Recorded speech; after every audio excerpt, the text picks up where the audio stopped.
Afternoon, councillors and staff. I'll open our council meeting. It's 4:32. And firstly, I'd like to acknowledge the traditional custodians of the land we meet on today in our various areas and pay my respects to their elders, past, present and emerging. Next item was housekeeping. Staff and councils present in the room are aware of the emergency procedure, which takes me to the live streaming.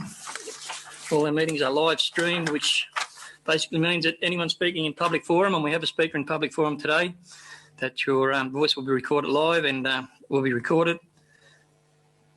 I note that the chair or the general manager have the authority to discretion to terminate the live stream any time if they think necessary, and that would be brought about by attendees leaving themselves subject to legal action if their actions result in inappropriate or unacceptable behaviour and or comments. So public speakers and everyone needs to be aware of that. So that brings me to our speaker in public forum today, who is a old foe and friend, Mr. Brian Mullenny, and he wishes to speak in regard to the gateway request for the draft planning proposal and comprehensive Hilltops LEP plan. So I'll hand over to Brian Mullenny, please. You get 5 minutes, Brian, as you know the rules, and I'll give you a little tap at 4 minutes when we get there. So thank you. All right, thank you, everyone. Thanks, councillors and directors and the mayor. Can everyone hear me? No? Yes. Yep, yeah, okay. So today I'd just like to, thanks very much for giving me the time to talk. I just wish to speak today. I'll just read it straight out because I'm not very good at ad-libbing, so I'll read what I wrote down. I don't want anyone to take offence to it. I was a councillor myself, and I know how it goes. So I wish to speak today regarding Hilltops making decisions on over the next few months. As I'm a resident of Young, and also the Hilltops, but of Young, I will be only stating my thoughts in the area of Brian, we keep losing you. We keep losing the sound on you. Right, I'll get a bit closer. As I'm a resident of Young, I will only be stating my thoughts on the area of the Young. You still, your voice is, we've lost you again, Brian. Right. It might be a plan. Hang on a sec. I'm not too sure how to turn the voice up or anything. It's a shame. Yeah, I don't know how to do anything about that. So it's going in and out, is it, Brian? That's fine now. If you just stay where you are there and speak where you are there now, that was fine. Yeah, it's probably more got to do with my internet connection, I'd say. Okay. So I just said, as I'm a resident of Young, I will only be stating my thoughts on the area of the old Young Shire, as I'm not aware of the feeling in the Harden and BOOROWA areas, and I wouldn't like to comment on those areas. Firstly, I would like to make it clear that I would like Young to grow in a sustainable and productive way. I would like that Young is thought of as a great place to live and that there is employment for my children, whether they be welders, doctors or farmers, butchers or shelf packers. I want the next generation to be proud of a growing town and that their children can also be proud of. With this in mind, I believe one of your main priorities as councillors should be how do we create employment in this great town? What can council do to make things happen? How do we cut red tape? Where do we build new industry?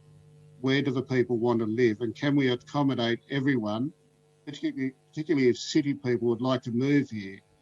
And have we got the type of properties that they are after? So with Young's current industrial area, why are we hearing it is not suitable for developers from the council themselves? From the council themselves, we hear there is plenty of industrial land available. And yet when regional development people come to town, they tell us there is no area in Young to develop a large industrial area, bearing in mind that they are often pour money into that if we can develop it. Instead, they're just saying the money would be better off spent elsewhere. I find this very difficult. What is the problem with having more land zoned industrial? in the young area. I don't see any problem. And I believe you councillors simply need to let the staff know that we want more industrial area. There is no need and no future sitting on our hands in regards to this. I'll just say do it for your children and do it for the future of Young. I'll move on to suitable residential land. People who want to move to Young are selling their properties for between $1 and $2 million, people from Canberra and Sydney. And they want to buy properties in Young for between $750,000 and $1.5 million. These people in the main are not searching for a house in a residential street or a quarter-acre block. We are not attracting these people as there is not enough expensive property about. And why are we in this situation? The current LEP, and I'm to blame for this, and the next LEP, which you can do something about, will not address this situation unless some councillors state that we need more suitable land for these investors and future residents of our great town. We need to reconsider the appropriate lifestyle block size. The old 10-acre or 4-hectare block I don't believe is suitable. It is simply too big and results in weed and uncontrolled livestock issues. A more appropriate size would be 5 acres or 2 hectares. And the infrastructure associated with this does not put a burden on the community. There is no water or sewage extensions needed. This area is suitable for on-site sewage and allows a lifestyler to have their own space. We have beautiful views and we have some terrible soil around the township of Young. And it is time the soil maps done by the old Department of Ag many years ago were brought back out and development only proceed on the poorer soils and the better soils are left for agriculture. This is what state planning are asking for. You could show that this is what we are doing. We could be showing initiative. So to finish, I don't think there's no need to stifle the growth of Young by restricting the growth of the town into a tight suburban ghetto. I think big and plan ahead. There has been too much planning backwards in the past. Let the growth begin, get excited. And as my old school said, do not be content with mediocrity. That's all I've got to say, everyone. Thank you. Thank you very much, Brian, for that. Speaking on that, Councillor Flannery has arrived in the chambers, fellow councillors. So we'll move on the agenda. The one thing I would ask councillors to endorse with me is one movement in the agenda items. We have a consultant available to answer questions on the Murrumburrah floodplain risk management study and plan, and I would like to move that item to come before we actually deal with the Hilltops LEP, which I'm leaving where it is in the agenda. I've spoke to Councillor Millennia in regard to that, and he's quite happy for us to work our way into that through other council business. But I would ask council to be happy to move the floodplain risk management study in front of that item so the consultant can answer any necessary questions and not be held up any longer than they have to be. So if councillors are okay with that, take that as a yes. Yep. Thank you. Councillor Flannery second that, so could I have a show of hands please for everyone to move in their process. Thank you, councillors. It's unanimous. Thank you. We have no apologies, the full house. Very good. I would ask everyone to be upstanding now while the expressions of sympathy, please.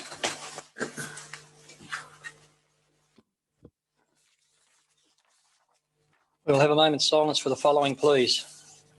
Paul Harris, Brian Slattery, Lyle Harrington, Patricia Lay, Brett Cohen, Robert Baker, Frank Jennings, Kim Watson, Stanley Drage, Joan Dew, Tex Steele, Murray Webb, Joan Mann, Phyllis Wade, Adrian Flanders, Peter Martin, Robert Perkins, Joan Boyd, Terence Mulquinny, and Gwyneth Whitechurch.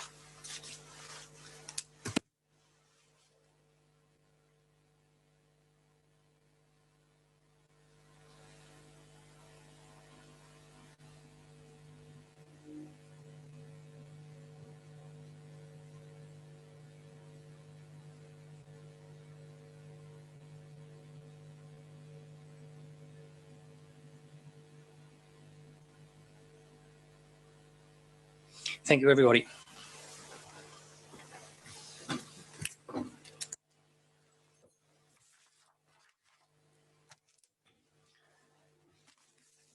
That takes us on to item 6, which is the confirmation of the minutes of our ordinary meeting on the 23rd of September 2020. Do I have a mover of those minutes?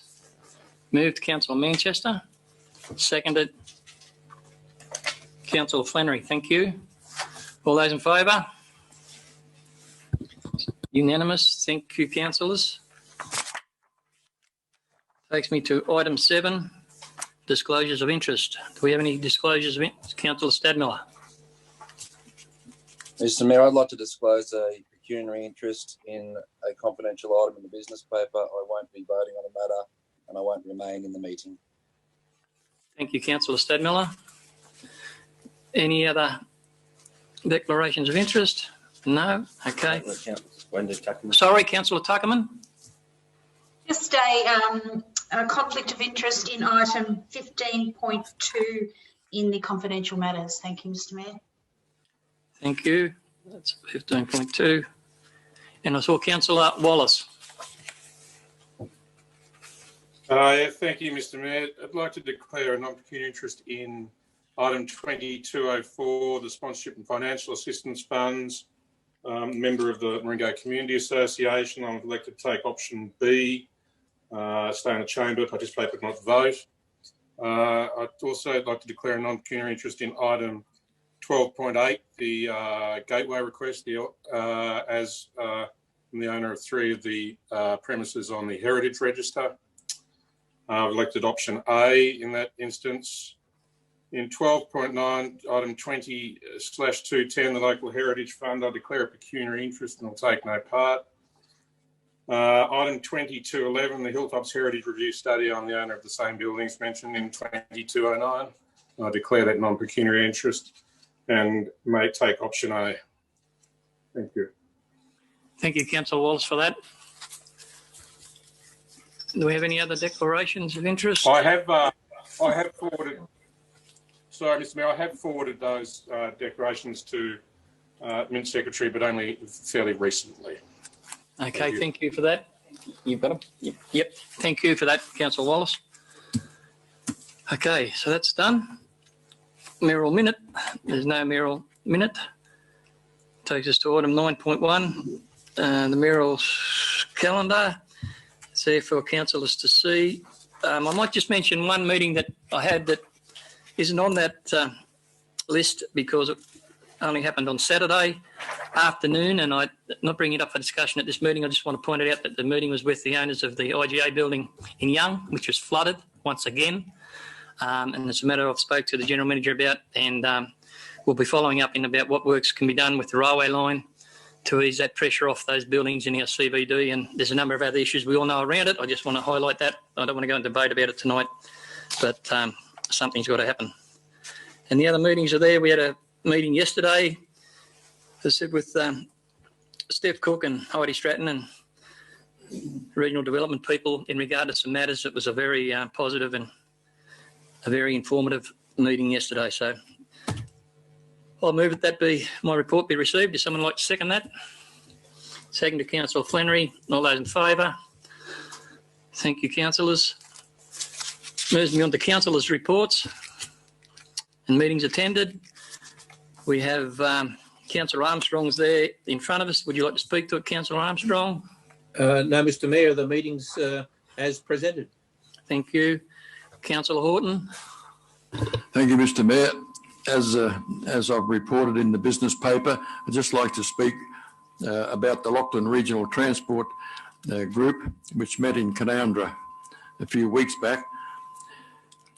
It's progressing very well, particularly the submission that was put in for the Blaney to the Mondrel rail line. There was $5 million given by New South Wales government and to do a study, and that study is pretty positive. On another note, the committee would like to meet in Young for their next meeting, which I think is January 2021, and that'll be the AGM. It's Young's term to host that meeting. Thank you, Mr. Mayor.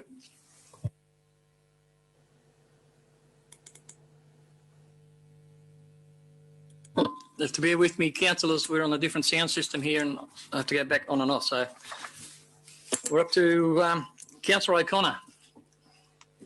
Thank you, Mr Mayor. Could you please just strike the 27th of October? I didn't make it to BOOROWA for the community meeting, the community garden meeting. Okay, thank you, councillor. Thank you. So that takes me to Councillor Rolls. There's nothing to add. Thanks, Mr Mayor. Thank you. So I'll throw to Councillor Flannery. Thank you, Mr Mayor. The 1st of October, LEP workshop number 2, 13th of October, LEP workshop number 3, and then on the 14th of October, the council briefing via Zoom. Thank you, Mr Mayor. I'll go to Councillor Wallace.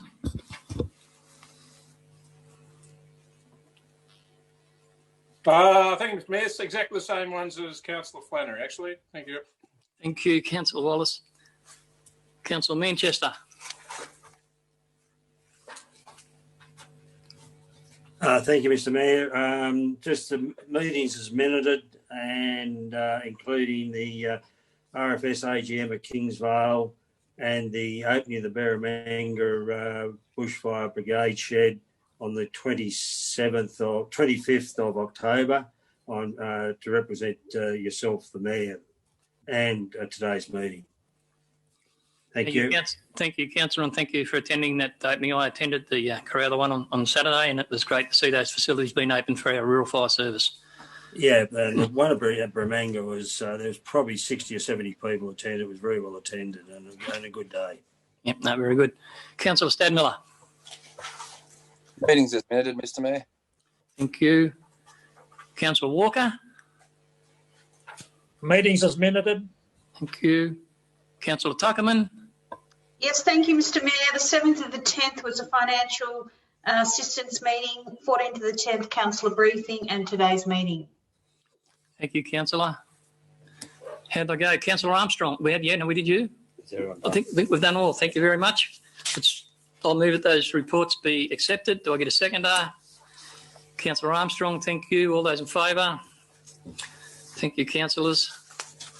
Takes me to item number 11, Community Recognition Scheme. Do we have anyone to put up today? Mr Mayor, I'd like to put up Taryn. I know her as Taryn Taylor.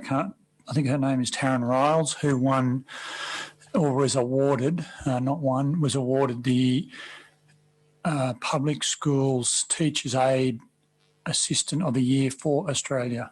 Okay. From BOOROWA. So I think she was awarded it about 3 or 4 weeks ago. But Taryn Riles, I think, is her married name, but Taryn Taylor's her maiden name, and a very significant award. Thank you very much for that, councillor. So, Deirdre, you got them details? Thank you very much. Okay, very good. All right, that takes me into the General Manager's report, and the first item is exciting. Local Government New South Wales online annual conference. We have two voting delegates to be nominated for that conference, which is being done like everything else this year, live stream. So do I have anyone throwing their hands in the air to volunteer to be the delegates to sit through the New South Wales Local Government Conference via Zoom? I guess I'll be one of them. Do I have a seconder to be there, or do I delegate 2 votes to the Mayor? So if anyone else, Councillor Wallace has got his hand up. Deputy, thank you very much, Councillor Wallace. Do we have anyone else that would like to put their hand up to take us to a vote on this? I can't see a great rush. All right then, so... It is only one day now, and it is only via digital, so it may be an incentive for somebody.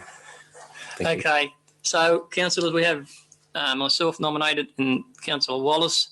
There's no other councillors to put their hand up. I'd ask that council. I'll move that those we be the 2 delegates for the New South Wales Annual Conference. And Councillor Flannery second that. All those in favour? It's unanimous. Thank you, councillors. We'll enjoy that day, Councillor Wallace. That takes me through to Hilltops Council. Christmas close down, and there's a report there, councillors, and a recommendation. Moved by Councillor Manchester, seconded by Councillor Stadmiller. Thank you. All those in favour? Thank you, councillors. Takes me to item 2204, distribution of the 2020-2021 sponsorship and financial assistance funds. Now there's a the documents there explains it, and the recommendations there, councillors. Move the recommendation. Moved Councillor Armstrong, seconded Councillor Riles. Thank you. All that question, is that question or in favour? All in favour? Question, Mr. Mayor. Question first. Sorry, Councillor Stadmiller. Just making note of the McLean Oval project. It has boundary fence replacement. It's actually what I would describe as an interior fence construction. Just a technicality there. It's not the perimeter fence being replaced. From what I can gather, it's actually the construction of a white picket fence around the oval in a rectangular fashion. Just so everybody's aware of that. Thank you. Thank you, Councillor Stadmiller. So, I had a move in a second. Yep. All those in favour? It's unanimous. Thank you, councillors. Takes me to 2205, sorry. Cash and investment report. Again, councillors, there's a report there and a recommendation. Move Councillor Horton. Seconded Councillor Manchester, I can see. Thank you. All those in favour? Thank you. It's unanimous. Item 2206, the outstanding rates and charges and sundry debtors report. It's there, councillors, with a recommendation. Receive and note the report. Councillor Armstrong, thank you. Seconded. Councillor Flannery, thank you. All those in favour? Unanimous. Thank you, councillors. Item 2207, development application stats for September 2020. Again, councillors, reports there and the recommendation. Move Councillor Manchester. Seconded Councillor Horton. Thank you. In the corner of my eye. All those in favour? It's unanimous. Thank you, councillors. Takes me to 22.8 and DA 2020/0153, dwelling house 10 Apps Lane, Young. Now there's a substantial report there, councillors, and a recommendation. Just can I just ask you? Excuse me, can I just ask a question? And I'm happy to move the recommendation, but can I just ask a question? Councillor, I'll get the motion, the recommendation on the table first. Well, I'm happy to move the recommendation. Okay, move Councillor Manchester, second by Councillor Walker. Yeah. So all those in favour of... No, it's moved the second. Now we'll take a question, Councillor Manchester. Thank you. Yeah, look, I just got a question. It says it's Apps Lane, but when you look at the diagram and the photos, it actually fronts onto Olympic Way, not Apps Lane. There's an actual block between it and Apps Lane.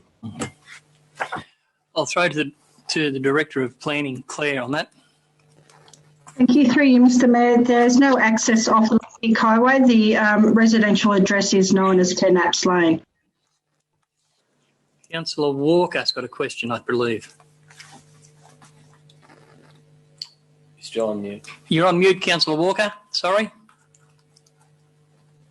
Yeah, I'm saying I can just add to that. Sorry. Okay. I can just add to that. The access follows the Olympic Way down off Apps Lane. So there's no access as such, like you rightly said, off the Olympic Highway. But you turn down Apps Lane, and that's the first turn, and you follow the boundary of the Olympic Way down onto this block. Thank you, Councillor Walker. I see Councillor Armstrong's hand up. Councillor Armstrong. Thank you, Mr. Mayor. Just a question through to the General Manager. I note that the recommendation states that Council consent to development application DA 2020-153, generally in accordance with the conditions of consent being attached to this. Now, I guess, can we please get some definition? Is this generally in accordance? Does that basically mean that we're going to apply some conditions and not others? Are we not conditioning this DA for compliance with the conditions? Well, Mike is on huge. Through you, Mr. Mayor, I'll pass through to the Director of Planning. I think this is the pro forma of the recommendations, but I will pass to the Director of Planning for clarification. Thank you. Thank you. Through you, Mr. Mayor, we have amended the general recommendations being put to council of passed, and the reason being is that if there is any sort of minor modification to the consents, it would require a report to council where it could normally be determined by the staff under delegation. It's not to derail or lose the purpose of the development, but if there was a slight amendment to the design of the house location or something like that, it would require a report to council if it didn't say generally in accordance. Councillor Riles had a question. Oh, thank you. Through you, Mr. Mayor. I've just got a question as far as the nationwide housing energy rating is concerned. I noticed that it's 5.6, and I'm really impressed to see that it's included. Going onto their site, I took it to mean that a 6-star rating would be the minimum standard. Does Hilltops have a minimum standard? Do we have to follow this nationwide rating, or how is it decided? I'll again call on the Director of Planning, Claire, to address that one. Thank you, Claire. Thank you, Councillor. Through you, Mr. Mayor. The standard of the building that is put to council for determination or to assess is actually guided by BASIC's regulations. So a 6 rating would be actually quite high. So 5.6 is meeting that 6 standard rating, but it's, I believe, I'm not sure what the actual minimum rating is, but we can take that on notice and provide that to you. Well, thank you. I just noticed on the website that it says the minimum rating should be a 6, and we should try in the energy ratings to go higher than that. So I'd appreciate some clarification. Thank you. Thank you for that, Councillor. Councillor Armstrong's got his question again. Councillor Armstrong. Thank you, Mr. Mayor. I've just expressed my concern that some of the conditions may be modified without council's knowledge on this. The other point, I guess, I noticed that the land itself, the zoning, it seems to be a bit inconsistent with some of the lot sizes around. I point to the consultant's report detailing lot sizes in the general area and a map with lots of red dots on it. Is there an anomaly here? I'm just seeing lots of lots that are considerably smaller with dwellings on them that have been approved by council in recent times. Can we just get some background on how this piece of land came to have its current zoning? Again, I would pass to the Director of Planning, Claire, to see if she has any prior knowledge of that. Claire? Yes, thank you. Through you, Mr. Mayor. This subdivision is a historic subdivision which had a smaller lot size which allowed the residential development. The development lost its dwelling entitlement after the sunset clause ceased in the current young LEP. So that's why we've supported the variation, because it is a historical subdivision. The dwelling entitlement could have been applied under the young LEP had it met that sunset clause, which I believe may have been 5 years, which has just been outside that period as well. So, and that's the reason for why the assessment is the way it is. It is linked into the current development around the area. It is consistent. It just doesn't link into the current zoning of that land. Thank you very much for that, Director. Councillor Walker. Yes, I'm just supporting what the Director says. As I used to live in that type of area, that general area, I should say, I know we had 4 hectare lots, and the last LAP changed all the lots in that area to 12 hectares, even though all the 4 hectare lots were developed. So this is historic, and the area where this block was all 5 hectare historically, as the director said. Thank you for that, local knowledge, Councillor Walker. It's appreciated. So, okay, Councillor Tuckerman, sorry. Mr. Mayor, I was just wondering if we could explore the question that was put by Councillor Armstrong a little bit more with the director in regards to the approval process and the legality around changing something that council has approved, like without notifying council. Is this usual practice? Again, I'll throw to the Director of Planning, Claire. That's true, Mr. Mayor. The report is being presented to councillors today for determination, as staff don't have the delegated authority for variations under clause 4.6. If it wasn't for that particular variation, we would be able to determine it by ourselves without having to report to council, similar to any majority of all our development applications received. Yes, I understand that, but I'm just wondering, once it's been to council, what authority do you have to modify it without it going back to council?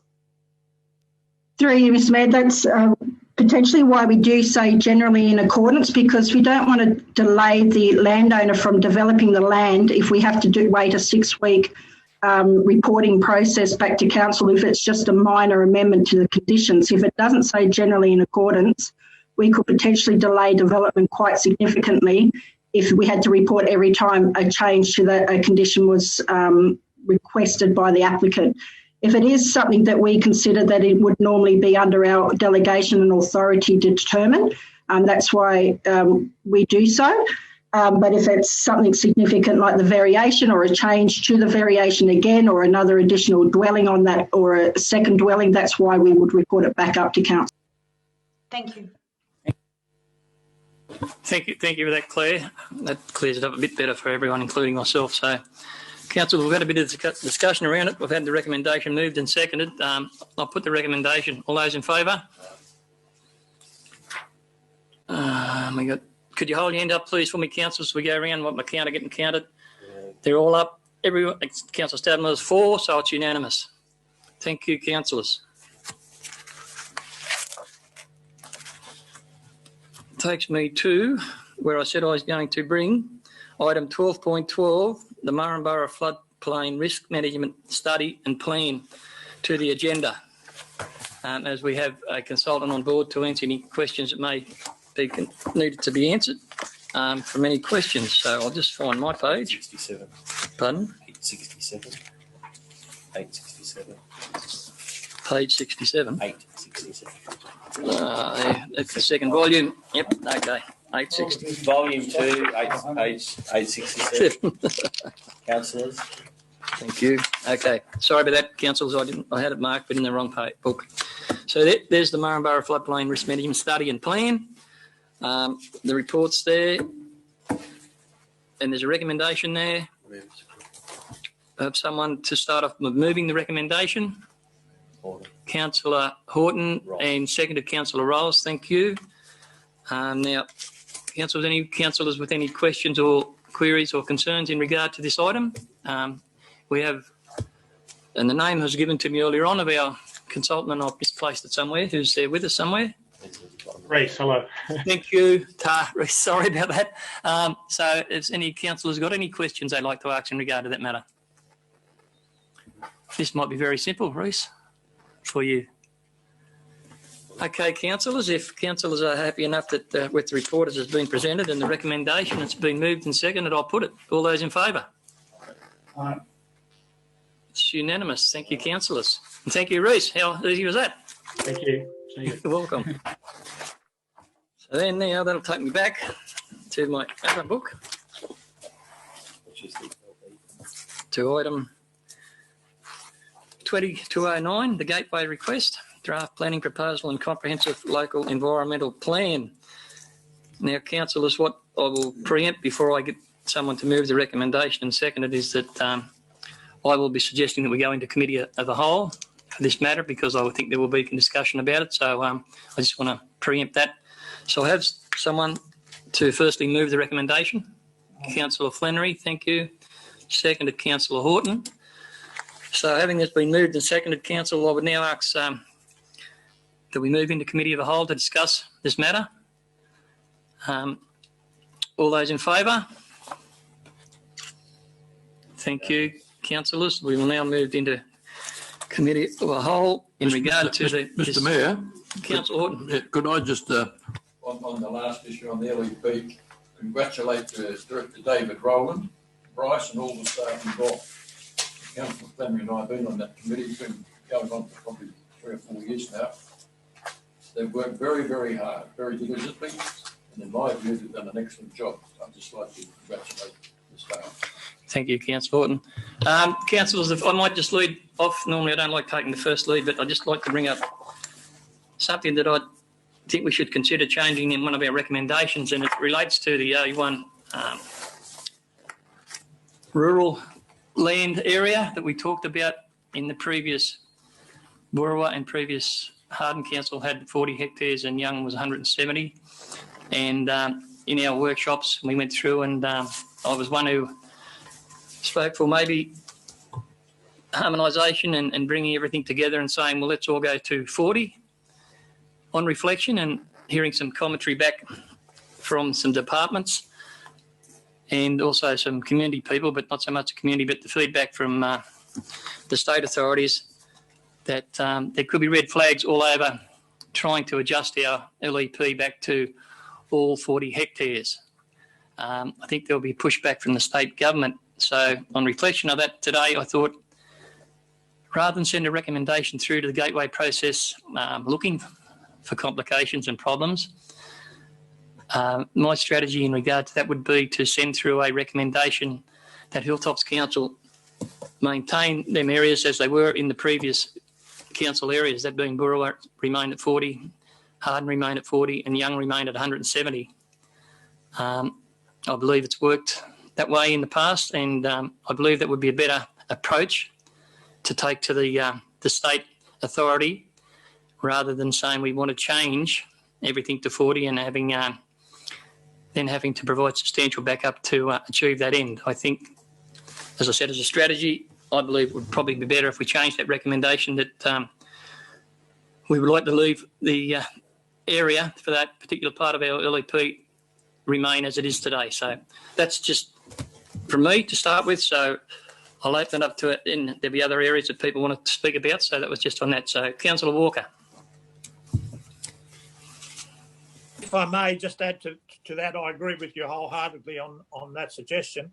But along with what Brian Mullaney offered there, I also should be considered in that the prime agricultural land should be looked at rather than having it taken over by small areas, whatever zone we're in, whatever former council area we're in. I think it's most important that the good agricultural land should be safeguarded as much as possible. Thank you, Councillor Walker. Any other comments or suggestions or talk we'd like to have in regard to this? Councillor Armstrong, I can see. Thank you, Mr Mayor. I go back to the last planning workshop where I floated the suggestion of perhaps multiple minimum lot sizes being applicable for hilltops. And by that, I mean 170 hectares is a minimum in those areas, such as Councillor Walker has just discussed, and 40 hectares being in those areas that are of lower agricultural order. I have some concerns that the application of a minimum 40 hectares across the board will actually be contrary to the zone objectives that we've stated for rural lands. And I point particularly to Objective B, to facilitate the orderly and economic use and development of rural lands for rural and related purposes, and also to Objective E, to minimise potential for land use conflict between land uses and primary producer land uses. I'm just at the last meeting, I expressed my reservations in regard to one blanket size fitting all. I still hold that position, that I believe that there is actually sufficient latitude within the LEP itself for us to have multiple minimum land sizes based upon rural location. And I'd point particularly to the western areas of the former Young Shire, 40 hectare intrusion into some of the broadacre properties in that part of the LGA would potentially cause havoc. Similarly, I note that there are a number of other intensive agricultural pursuits that would potentially suffer damage, arguably, should a 40 hectare minimum be imposed on those particular pursuits, those intensive pursuits. So I'd much prefer to see a two-stage or a two-level approach to this, rather than blanketing all of the former Young area with 170. I think that there are a number of areas that a 40 hectare minimum is entirely appropriate. And those areas will be areas such as Mr. Mullaney has discussed, those with poorer soil types and reduced ability to provide agricultural purpose. Thank you, Councillor Armstrong. Councillor Wallace. Thank you, Mr. Mayor. I think I disagree with everything that's been said in relation to the RU1 zone so far, so I'll put up a different point of view. I do want it's made that say that we levels, be it the Department of Primary Industries or State Planning, that, sorry, I have a phone ringing in the background, just ignore it, that we shouldn't be fragmenting agricultural land, but if we take the approach of either Councillor Armstrong and we look at the map on page 429, which is the biophysical characteristics of land, it'd be very hard to draw those areas, and where one would be 170 and another might be 40 hectares. Similarly, I find the issue with the Mayor's proposition in relation to leaving them as they are in effect. I think that goes against the role of the LEP and what we've said our stated aims are. My suggestion, and it's probably not popular and it's a tough one for some people, is to find some compromise. And I believe that the way to do this is to have a 100 hectare minimum lot size across the council area. It finds some balance between different areas. It's not reliant on some mapping. We're going to have zonal differences. If we have someone over a fence allowed to have 40 and someone over the next fence only allowed to have 170, I think by having 100 hectares, we're preserving our rural lands, and I think that would be the best way forward. I think not to do this is to fragment our land, and we have problems not just with intensive agriculture, but by doing this. And yeah, my view on message, and one I think we need to make, even though it's not easy. Thank you. Thank you, Councillor Wallace, and yeah, there's merit in what you say. Councillor Manchester was next. Yep. Yeah, thanks, Mr. Mayor. Look, I don't really disagree with what Councillor Armstrong has put forward. Harden, I can only speak as far as Harden's concerned, as far as the current LEP is, that we did a quite extensive work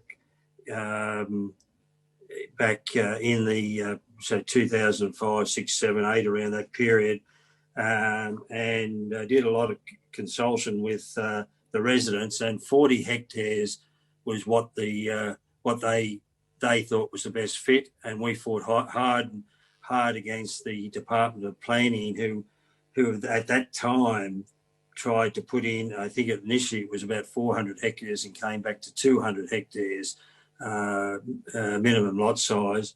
We eventually stood our ground and won at 40, but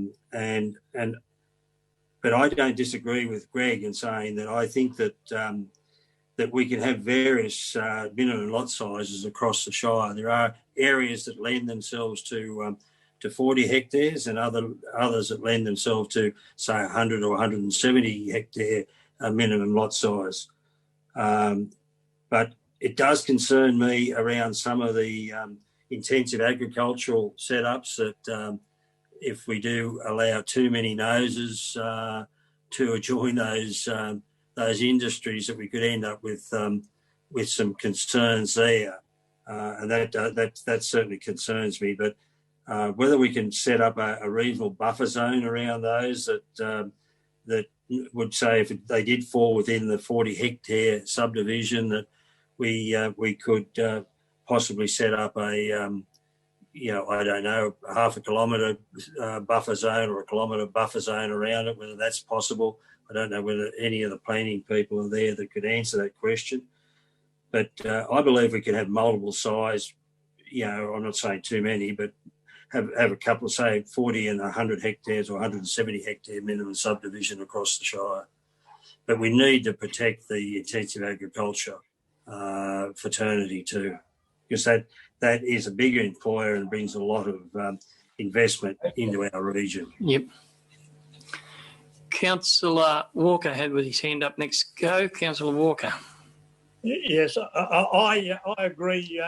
Bringing in smaller lots around larger areas would raise many red flags. And I'm looking at, for example, around vineyards, orchards. I'm looking at the problems we've had with dogs in the past on these small lots with sheep. I'm looking at the intensive agriculture as mentioned, and I think if we start drawing abstract lines in certain areas, there's going to be many red flags. I'm looking at noise complaints. I'm looking at odour complaints. I'm looking at spray drift. I'm looking at all sorts of things, and unless we do it practically and protect that agricultural land, there will be many red flags, in my opinion. Thank you, Councillor Walker. And just before I pass on to Councillor O'Connor, I think it was next that I agree with everything Councillor Walker just said. Councillor O'Connor, did you have a question? Thank you, Mr. Mayor. I like the idea of not multiple, but at least a couple of different sizes. But I'd like to make sure that it was mapped first, like we had rural land mapping, so that the areas that were 40... We can't do that. It's got to go. Weren't going to interfere with the existing land use that, that was broadacre farming. And I agree, I mean, you're not going to get orchards that are probably going to be multiples of 170 hectares, but you may get 40 hectare lots as long as they're mapped so that, it doesn't interfere with, spray drift and things like that really cause a lot of problem. Thank you, Councillor O'Connor. At this stage, I might call in Bryce, who's done a lot of work on this, just to get some back on the technical aspects and take on board a few of the comments that have been spoken already, Bryce, and just give your little view on where we're at. Thank you, Mr. Mayor. Through you. So I guess as was mentioned, the objectives of the RU1 primary production zone are, as Councillor Armstrong mentioned, about protecting prime agricultural land in an orderly and economic way. And you'll see in the discussion paper there around minimum lot size, under that state framework that Council fits under with the Rural Lands Ministerial Direction, the various SEPs, and also guidance from the Department of Primary Industries. That is very much their focus. So, and then... Excuse me, Bryce, would you be able to move closer to the microphone? Just as a little bit of feedback. Thank you. My apologies, councillors. So noting what was just said about the various objectives for that RU1 primary production zone land, the intention is to protect agriculture in line with various objectives from the state, and the guidance from DPI and the general consensus is a larger minimum lot size is more appropriate to do that than a smaller one. As was discussed at the workshop, there can be a varied approach for minimum lot size depending on the soil type, primary production agricultural land, less productive agricultural land. I was noted in the workshop about the important agricultural land mapping that's being developed by the Department of Primary Industries, and that tool will help council to be able to have that further discussion, and that's been slated to come out in November this year. So I note all that the councillors have said, and from a professional perspective, I think a varied minimum lot size or a large minimum lot size meets those aims for those various ministerial directions and from state policy. Thank you, Bryce. Councillor Flannery. Mr Mayor, a couple of questions for Bryce. Probably I have a bit of a different view on the minimum lot size. I do understand the concerns that have been raised, and I've been contacted in recent days by various businesses concerned about the change. In many regards, I believe protecting agriculture or protecting farm businesses, that if you can carve off a smaller portion for whatever the reason might be, you're actually protecting the bigger portion. To what extent, and I'm not too sure whether Bryce or David might answer this adequately, to what extent does a development control plan sit over the top and enable council to say, well, yes, we want to allow for, let's say, 10, 20, 30, 40 hectares to be carved off, but we're not going to allow anything more than, say, 2 carve-offs per 1,000 acres or 400 hectares. Does the development control plan, which we haven't moved on to yet, provide that flexibility to council, so that, let's say, someone who's got 200 hectares can't come in and divide it up into, 5 lots of 40 hectares or whatever the size we determine? Through you, Mr Mayor. So the Development Control Plan isn't a legislative document, and it sits under the LEP. So it doesn't have the legislative weight of the LEP. So it can't contradict and be anything different than what's in the LEP, given that the LEP is that state document, and it has to correspond with the standard instrument protocol.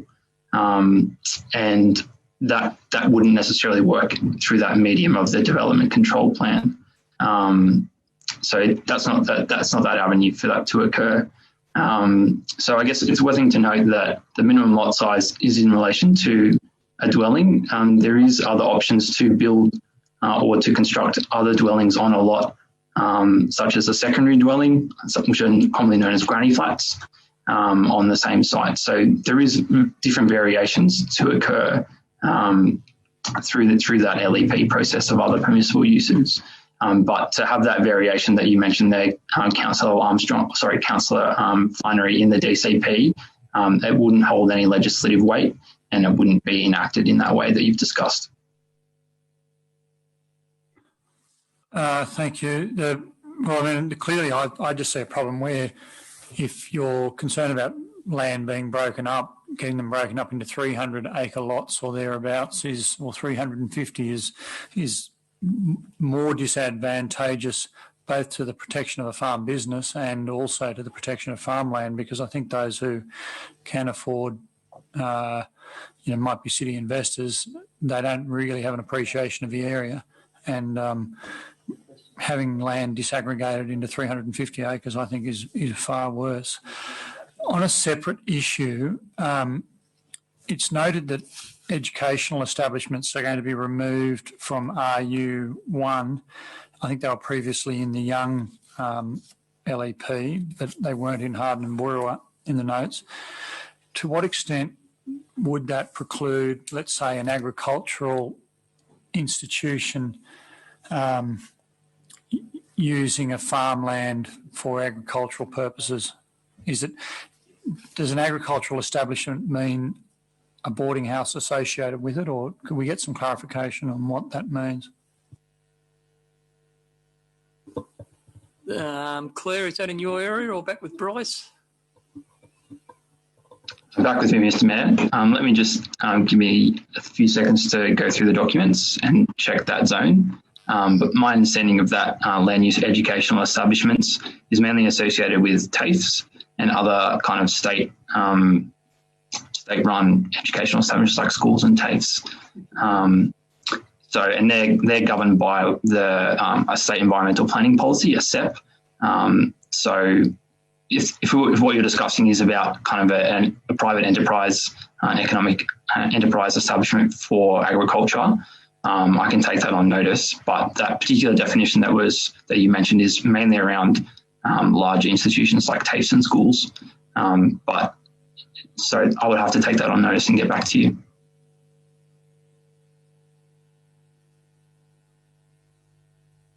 Okay, thank you for that, Bryce. Councillor Tuckerman. Thanks, Mr. Mayor. I just wanted to just endorse the rural land lot sizes to continue as they are, particularly for the Boorowa area until such times that there is some sort of substantial mapping or evidence to support larger lot sizes at this point. Thank you, Councillor Tuckerman. Did I see Councillor O'Connor's hand? You're on mute, Councillor. Do you have another question? No, it's Councillor Stadmiller who has his hand up. Yeah, I saw that. I thought I saw yours, Councillor. There's a couple. Councillor Stadmiller? No, I just fully agree with Councillor Tuckerman's statement. Until there's further evidence, they should remain as they are. Thank you. Thank you, Councillor Stadmiller. Okay, so we've Councillor Tuckerman. Can I just ask a question of Mr. Rowland in regards to the artisan food and drink industry exclusion? So that's saying that we can have those types of businesses on rural lands. For instance, if you have a winery and they want to sell some sort of product from the winery, that is allowed in rural lands. Is that right? Yep. David. In short, yes. So there are some changes going on that are in discussions with the state at the moment about how they're dealt with, and Bryce can probably expand on that further. He was at the workshops on that not long ago. But the idea is to be more flexible about allowing ancillary uses to occur on rural properties, including some of the things you're discussing there. Yeah, that's. I was just. I was told that they're only allowed on industrial land zones. So I think there is a change that is being discussed at the moment. I was just unsure whether that change had occurred or whether it's able to occur on rural lands, which I think is great when we talk about food hubs and promoting tourist businesses and being able to enjoy what's grown in another format, which will also assist the businesses to expand what they're doing. Thank you, Councillor. Bryce is back with us. Just to respond to your question, Councillor Tuckman, initially those artisan food and drink premises were only permissible in the industrial zone, but the state government position has changed and it's up to council's discretion to decide what's an appropriate zone for those. So given that, as you mentioned, that council in the council area produce various agricultural products, that ancillary definition as an artisan food and drink premises allows them to sell and to hold cafes or restaurants or in association with the produce that is developed on that land. So, sorry, Bryce, have we got a definite, like when was that change made, or is it anticipated that it will be made? So there's two points in time. So when that definition was introduced, artisan food and drink premises in 2018, as a part of the retail paper that was done by the Department of Planning, they through their instrument, the standard instrument, they allowed for that use to be permitted in industrial zones overall across the state. And then as an addendum to that, as a note to that, to say if and when council is to amend their planning controls where they consider it to be appropriate, they can include that use. Terrific. Thank you. Thank you, Mr. Mayor, through you to question of Bryce or David. That doesn't include a conference centre or you wouldn't be able to hold weddings or a birthday or whatever at a facility like that, would you? So that's not an inclusion. I'll just read out the definition for you if that counts quickly. So yeah, and then we'll give you that guidance to what is. But to answer your question, no. But I'll read the definition. Just hold on 1 second.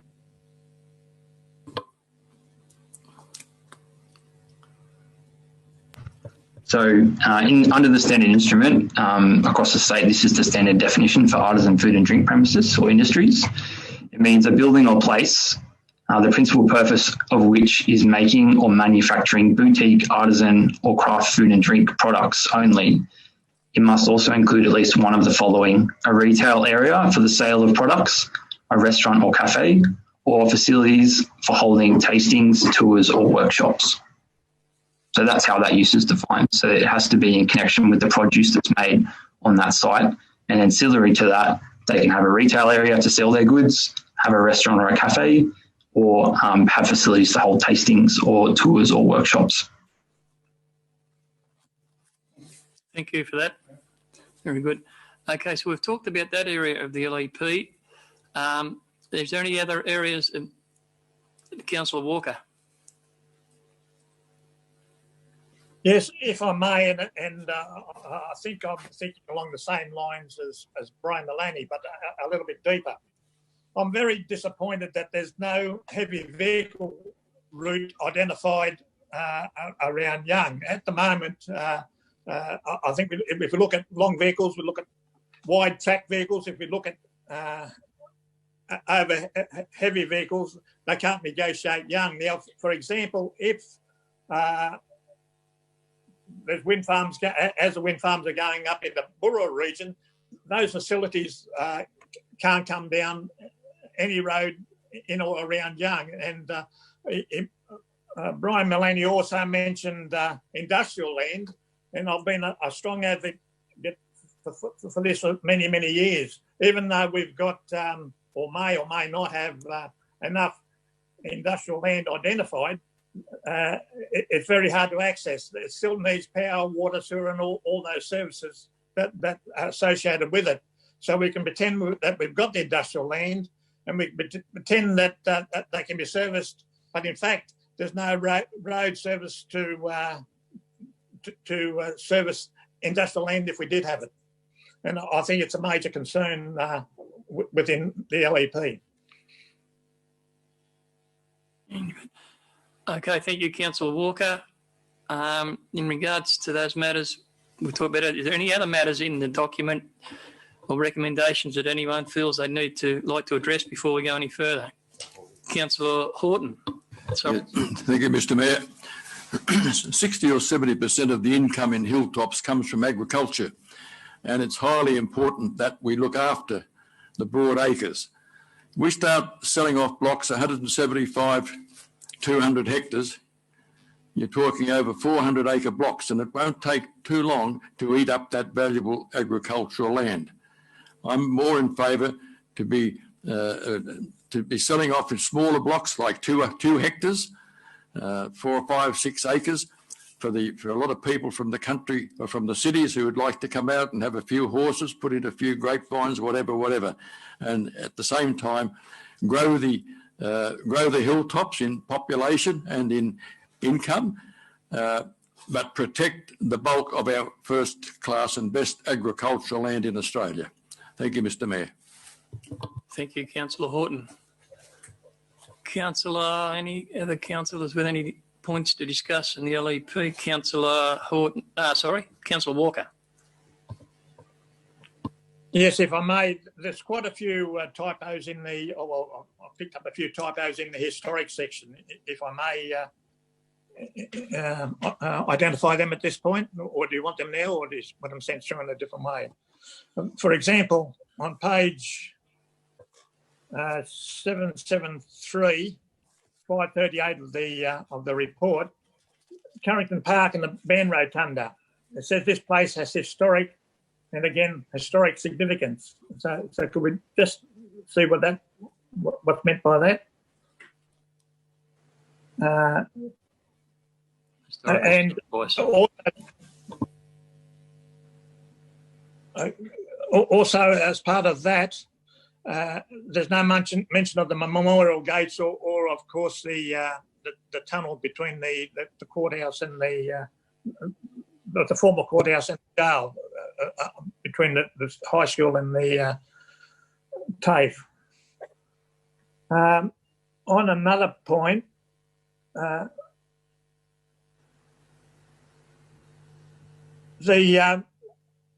prune dehydrators, they've identified the prune dehydrators at Wirrama and Kingsvale, but not Marrumburrah, where in fact, if we look at the history of the small acreage, I guess, and these village-type settlements, I don't know whether we want to build that into the history, but Wirrama, Marrumburrah and Kingsvale virtually have equal status and land sizes. Councillor Walker, can I just hold you for 1 second? I don't know if I've got a point of order being directed to me. Have I? No? No point of order? Mr. Mayor? Yeah. The mention of the tunnel is unsubstantiated, so why would we put something that's entirely unsubstantiated in the document? Very good point, Councillor Armstrong. I wasn't sure if there's a point of order coming or not. Back to Councillor Walker. Yeah, where are we up to? Okay, talking about Wirrama, Murrumburrah and Kingsvale.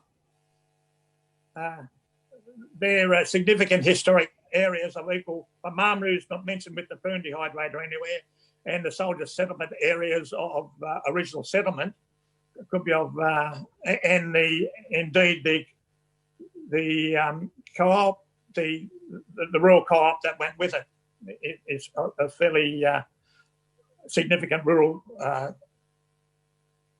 history between a lot of them. If I move on to pages 480, 481 of the historic document, 245 and 246 of the report.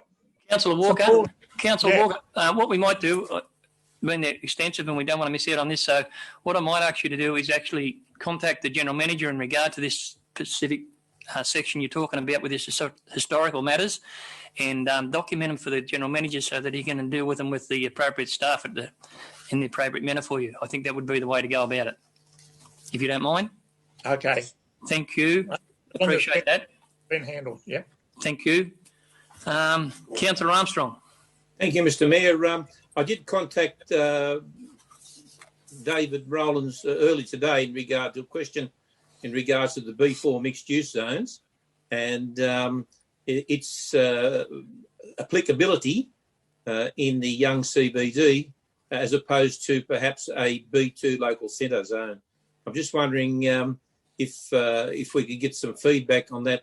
My concern is that under a B4 mixed-use zone, there's potential for someone to knock down the building next to the town hall and build a residence there or flats potentially. That would be contrary to the overall intention of the CBD, but it would appear as though under the B4 zoning, it would be allowable. So, can I just get some information or some feedback on that? I'll throw to Mr. Rowland, please. Sorry, just struggling with my mute button.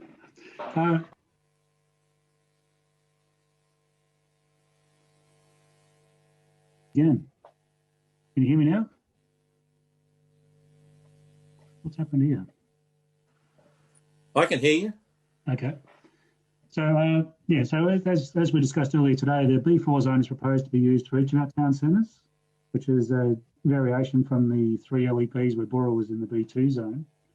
The idea of using B4 is it's got a greater flexibility for a range of uses, including residential accommodation where situated with other uses, preferably shop-top housing and that sort of thing.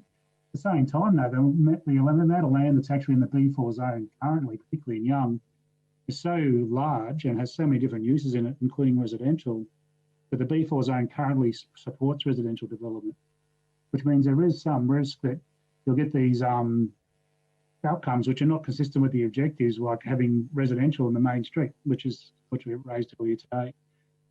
It will be something we have to discuss more with the government about what our opportunities are to further reinforce our objectives for these locations and particularly our main streets to make sure we do get the sort of outcomes we're after, because whether it's a B2 zone or B4 zone or whatever, we need a more fine-grained approach about how we're going to treat our town centres to make sure they remain vibrant centres for our communities. Thank you for that, David. Councillor Tuckerman. Yeah, thanks, Mr. Mayor. I just thought it might be a good idea to just explore some of the comments made by Mr. Mullaney.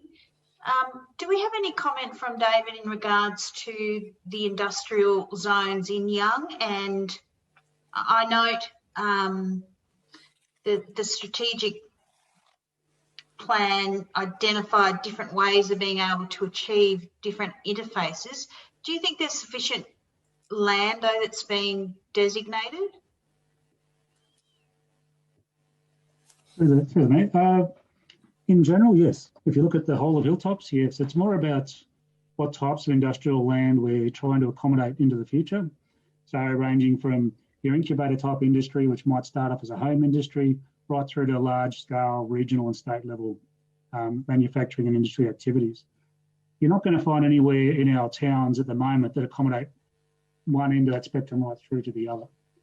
Now, when you look at young in particular and the scale and shape and proximity of industrial lands to conflicting uses, major infrastructure, heavy vehicle routes, etc., young township industrial land is more suitable to local level demand and activities than it is for regional level ones, because it's very hard to compete when you've got those limitations with, like I said, you've got residential lands backing onto quite a large section of it. You've got waterways, you've got BW access issues, etc. So it was important for us to look through the OSPS and the background studies about where else in Hilltop has greater capacity to deliver that regional level industrial activity and employment activity.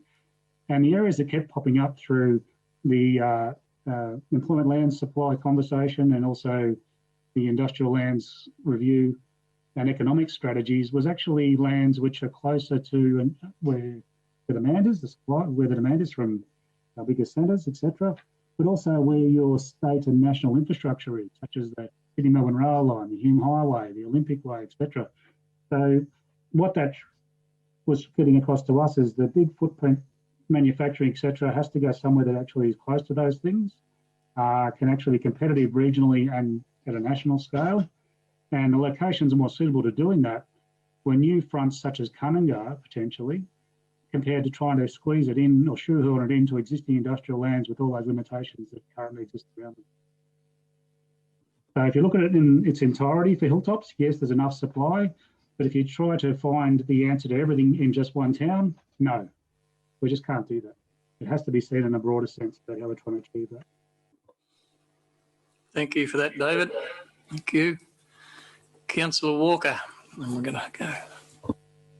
In all fairness to Mr. Rowland, I find that comment, it may be a bit of accuracy in that, but it's very, very disappointing.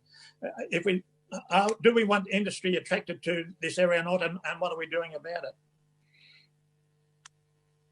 it? Thank you for that, Councillor Walker. Now, if there's any other questions in regard to any other comments that are in the LEP on any other section, I'll take them now and then I'll work on getting a consensus about a recommendation we can bring out on what we spoke on. Councillor Flannery. Just a question, Mr. Mayor, for Bryce or David.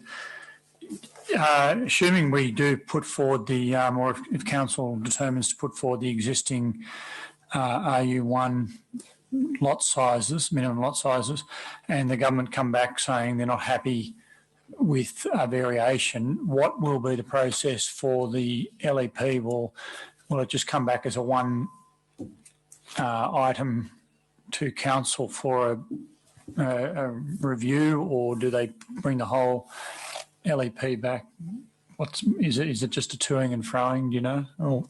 And I guess in relation to anything else that we might have recommended. Bryce, thank you. So this is the first formal step of part of this gateway determination process, and it is a bit of a side of that toing and froing between Council and the state government to put forward our proposal and for the state government to provide their initial advice and comments. So if we do propose to remain the same, that's not a variation to what's existing, so there may not be as much pushback from the state government. If we were to propose something different, we needed to justify why that is the case. But as a part of the gateway process and as a part of their initial assessment, they'll provide comments on various parts of the LEP, either to be further addressed or to be have further engagement with state agencies, such as DPI Agriculture, as a part of that public consultation and engagement with other agencies. So this is very much the first step in that consultation. So there will be some discussion with the state and from their perspective that will come back to Council as a part of that gateway determination that can be resolved before the public exhibition after we receive the gateway determination, or during the public exhibition, or after receiving submissions before presenting the final LEP to council for their consideration. So there are various points along the pathway that we're on where we can have those conversations with the state government agencies, with the councillors and with the community about various parts of the LEP.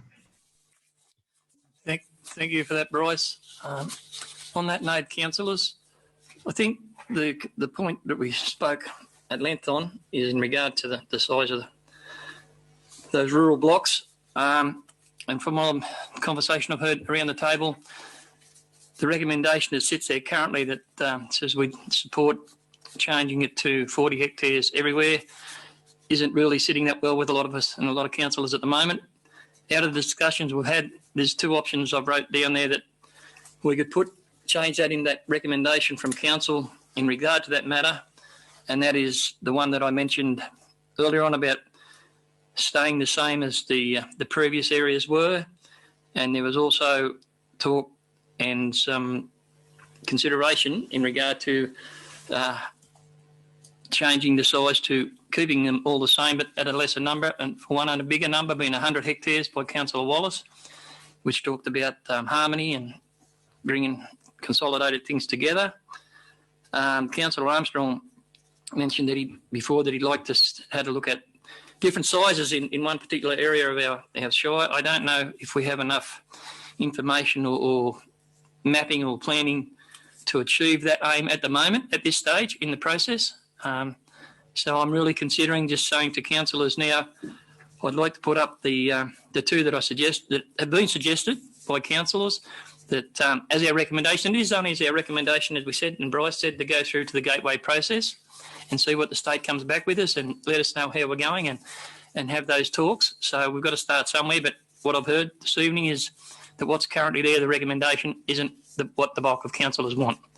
So what I'm going to do with your, so we can come out of committee as a whole and go to a resolution, is ask for a show of hands in regard to whether our recommendation in that process, A, says we keep those rural size blocks as they currently are, and the second one will be that we move to recommend that we make them 100 hectares across the board.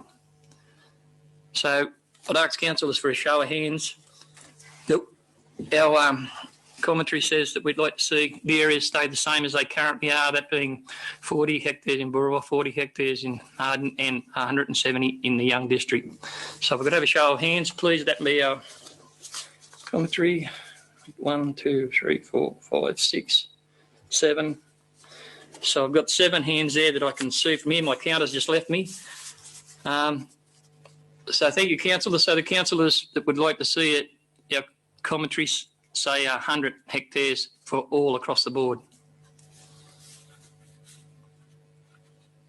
7, 3, 4. Yep. Okay. So the recommendation that will go with the commentary from council is that we seek to have the rural sizes blocks remain as they currently are for the previous council. So as I said, it's only at the start of the process, but that's what we'll add to the recommendation. So thank you, councillors, and thank you all for your input. And it's a process we've started. So Councillor Wallace, sorry.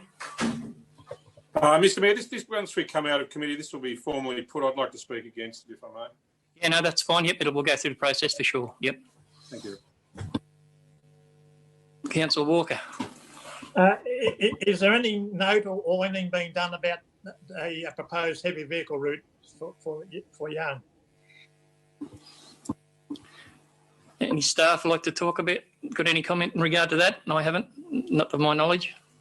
Mr. Mayor, I think that council has shelved that idea, or dumped it, it's probably a more appropriate description, about 4 months ago, 5 months ago. Thank you, Councillor Armstrong. I believe there was discussion about it a while back here. So, okay, councillors, can I have some? I'll move if someone would like to second that we come out of committee as a whole, please. Councillor Horton, thank you very much, and Councillor Flannery. Okay, councillors,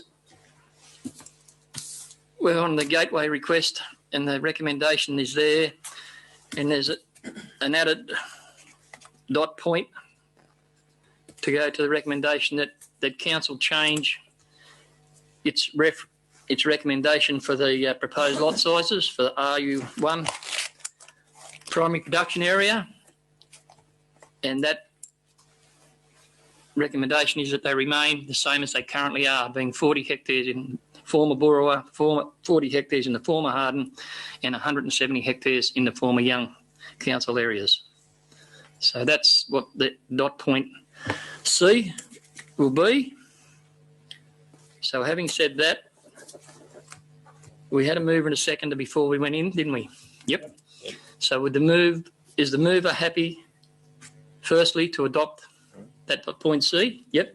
Yes, thank you. And the seconder is, so that we don't have to go into that debate. So would you like to speak to it, councillor? Thank you, Mr. Mayor. Look, there's talking about the whole LEP, there's been a lot of work done on this, huge amount by David and Bryce in particular, and other staff members that have been involved in the background. There's been some good and interesting studies that were done. I was a bit disappointed that they were looking at what is now and not projecting growth. I think my view as a councillor is we've got to be targeting, I use it advisedly, but the younger generation, we've got to target this area as an area that is on the move and growing. No doubt there'll be people who think, as Councillor Walker might have highlighted, that there's not heavy vehicle route around Young. There's been plenty, more than ample opportunity for people to be involved in that discussion and attend the many workshops, and then 3 council workshops over the last month to put forward other ideas. But I guess we're putting it up to the state government as for a gateway determination. I think it comes back in 5 years for another go, and there probably won't be a lot of change, but there will be opportunities to deal with some of the issues, such as heavy vehicle bypass, some of these LEP zonings. But I think from where we sit now as the Hilltops Council, it's a great step forward. I think we've identified a lot of positive things, and no doubt there's a lot of more things that will need adjustment over time. So I commend the document. I commend Councillor Armstrong for the work he did as chairman. He drove it very determinedly and very hard, and I think it's been very well done. I'm sure there's things that could be improved upon, but from my point of view, I recommend it. Thank you for that, Councillor Flannery. The speaker against, Councillor Wallace, please. Thank you, Mr. Mayor. Look, I'd also like to echo Councillor Flannery's sentiments in relation to the development of the documentation. My one point of disagreement relates to the RU1 minimum lot size. I think by staying where we are, we're doing so without any basis in fact or logic at all. We have a document there which lists several times, page 257, 312, 425, 428, talking about agricultural fragmentation, and we're doing nothing about it. We're being told by the state planning authorities, we're being told by the Department of Primary Industries that we ought to be concerned about this, and yet we are doing nothing about it. We're just going along with what's been there before. I think by doing this, we're just a pusillanimous council who fails to act. I shudder to think what rate harmonisation is going to be like. Thank you. Thank you, Councillor Wallace, and I do share part of your opinion in regard to that matter. So speaker against, any other speakers for? No, okay. Any other speakers against? So no, okay, councillors, given that, I'll put the recommendation as it reads with the adopted point. C. Councillor Walker. Look, I won't let this go, this heavy vehicle bypass for Young. I don't believe it was discussed. I don't remember it coming up, and also industrial areas. It's a major concern for me, and I think this LEP lacks both. Thank you, Councillor Walker. I'm going to put the recommendation that's there with the dot point that we added that came out of the committee of the whole. So all those in favour?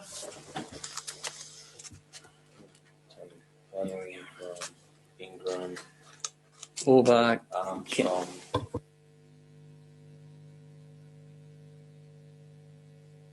Those against? Walker and Councillor Walker and Councillor Wallace. Thank you, councillors. Noted that recommendation is carried. And thank you all for your contribution and Mr. Malini for his input. Thank you. That takes me to, where am I now? according to Page 608. 608.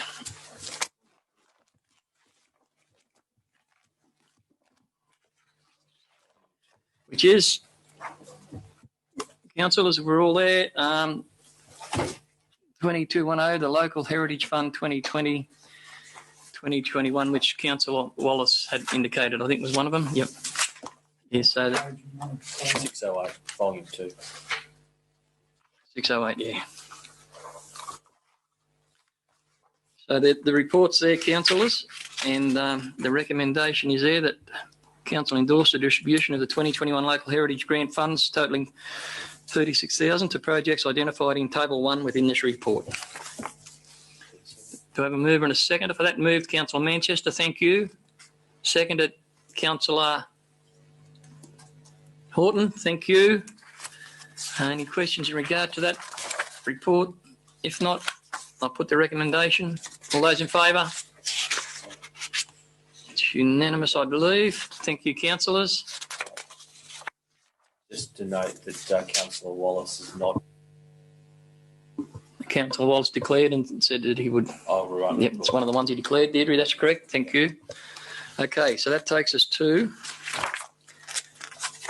2211, again, the Hilltops Heritage Review Study.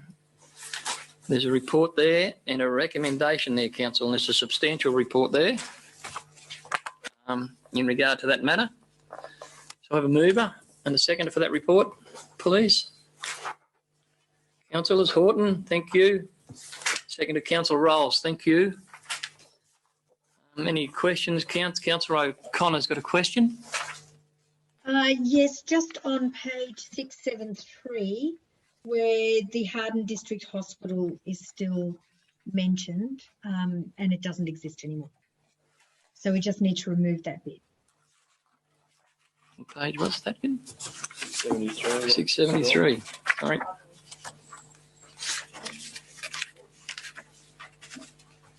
Got it, people?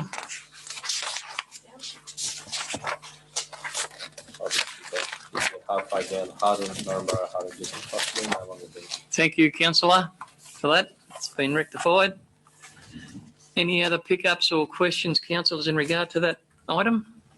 Mr. It's a bit of a tangent from it, but Gaylong on same page or 672, Gaylong Cemetery is noted. But this is a bit of a sidetrack.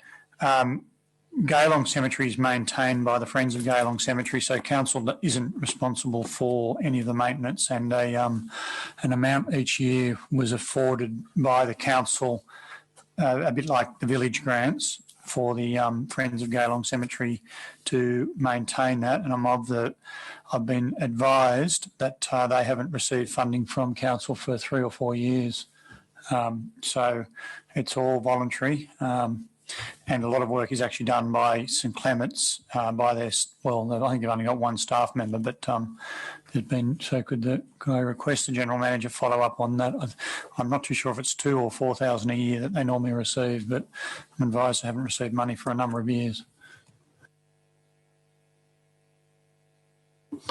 Thank you for that. And any other questions or comments in regard to that report, councillors, with the recommendation? If not, I'll put that the recommendation be accepted. All those in favour?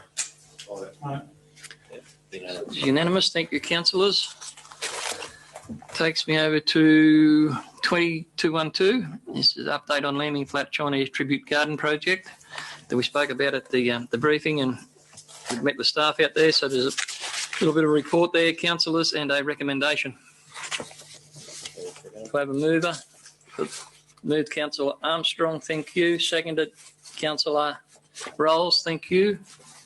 Any questions in regard to Councillor Walker? Yeah, question. Is there any map or diagram on the future plans up to this stage is completed? Councillor Walker, you were coming in and out with your voice, but I think the crux of your question was, are there any more plans for further grants to complete works after these current works are done? Is that correct? Correct. Yeah. I'm hoping to see this stage and then what's going on to the next stage. And I will add another point too, if I can digress a little bit, is I don't like the style of the toilet for such a potentially huge project. Thank you for that. Look, I'll hand to the GM in regard to further. Through you, Mr. Mayor. At this point, I'm not aware of any plans seeking further funding to continue with the project as been discussed or envisaged before. At this stage, this report is to advise councillors on what will be spent with the current funding at that area.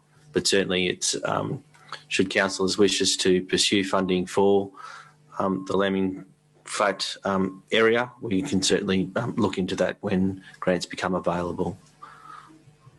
Thank you for that. Councillor Wallace had his hand up. Councillor Wallace. Mr. Mayor, look, I'd support this, but I'd just like to make a comment that we seem to be spending a lot of money on toilets again. So we're spending over half the budget's being spent on toilets. And if we're trying to create a tourist attraction in an out-of-the-way spot, building toilets isn't necessarily the way to do it, I'd have thought. But anyway, there you go. I think the problem with this project is for too long it sat on the shelf, no one did anything on it, and now we have to do it in a hurry. Anyway, thank you. And there's merit in your comments, Councillor Wallace, on a couple of points, but we are progressing forward with it, and I'm pleased to say that with the moving of where the toilets were first planned to where they are, will be much more efficient and better for everyone involved. So I like you, and probably just pleased to see that project getting closer to actually happening. Councillor Rolls. Councillor Rolls.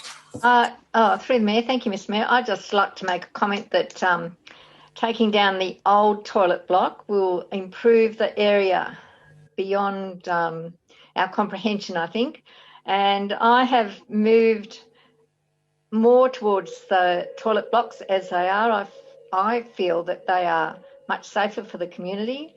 They're very important for uses in public spaces, that the toilets are accessible, that they're clean, they're safe, and I'm sure that they will be used, no doubt more than we expect. And I think where they have been placed is also a place that is accessible but also discreet. And so I certainly support the plans as they are. Thank you for that input, Councillor Rolls. Appreciate that. If there are no other questions in regard to that matter, I'll put the recommendation as it stands. Councillors, I had a mover and a seconder. I did, yep. All those in favour? Yep, that's unanimous. Thank you, councillors. 2213 we've dealt with. Takes me through to 2214. Excuse me, councillors, and that's the Coppabella Wind Farm Draft Voluntary Planning Agreement Community Enhancement Fund. Now, before I call for a move in a second, I might just mention on that we need to realise, councillors, that this is really, we have no real say in this. This is a state matter, and what's in front of you is a report and a recommendation. So we need to take into consideration that we have really no power to do anything about this at all. So, having said that, could I have a mover and a seconder for the recommendation, please? Moved, Councillor Manchester, thank you. Seconded, Councillor Rolls, thank you. I will ask you if there's any questions or commentary before I put that, having explained the situation to everyone, I think. Councillor Flannery. Mr. Mayor, has a program been developed for use of the VPA funds? The Director of Planning. You're on mute. Claire? Yep. Through you, Mr. Mayor. No, the program will be identified through the Community Enhancement Community 355 Committee. As part of that 355 Committee, there will be community representation, council representation, and the Coppabella Wind Farm representation, and they will identify the program events. There is like a catchment area as the first priority, and if no programs are identified within that catchment area, then it's extended to beyond Hilltops.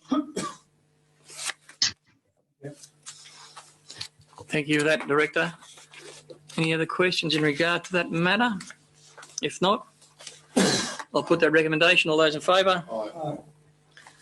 It's unanimous. Thank you, councillors. Takes me to 2215, the establishment of the alcohol-free zones in Harden, MURRUMBURRAH. The report's there, councillors, and the recommendation. Move Councillor Flannery, seconded Councillor Horton. All those in favour? Aye. Thank you, councillors. 2216, the solar panels on council buildings. This is another matter we just talked about at the briefing. The report's there, councillors, and the recommendation. Move Councillor Horton, seconded Councillor Manchester. Any questions? No. Or Councillor Armstrong, question? Thank you, Mr. Mayor. I'd like a report to come back to council, so council can see what sort of return on investment we've achieved by going to solar. I'm not certain that we're achieving the savings that we believe that we were going to achieve, and I'd very much like to be proven incorrect by staff in that report. So I look forward to receipt of that in the future. Thank you for that, councillor. Mr. Mayor, so consistent with Councillor Armstrong's point, and given I moved it, or second, I don't know what I did now. Can we have a dot point B that we get a report back to council, or that it be set up as a business unit? Because I do think that it's point B, so we get it clear, that a report come back to council with the likely returns or returns on the investment from the expenditure. So that's the actual point B. And if the seconder accepts that, can I just talk to it? Yep, the seconder's happy with that, and we've got the dot point B down, so you can speak to that, councillor. Look, I support the installation of the solar units, but I'm also aware that we're trying to save money in our operational expenditure. So I do think it's important that if the money is saved, we allocate that money elsewhere, or they go to a business venture in itself, so that we're identifying what the saving is and where council might otherwise spend that money. So do we save for Harden Works Depot? Does the annual saving go back towards facility upgrades, or where that saving and expenditure goes? Through the General Manager. Through you, Mr. Mayor, just for the information of councillors, given the deficit, any savings that we've gone need to address that deficit most likely in the first instance. I'm not saying your idea is should not be considered, but I'd rather bring a report back about what those savings, and then the consideration of council as in whether those savings being allocated to additional projects or addressing the deficit that we have.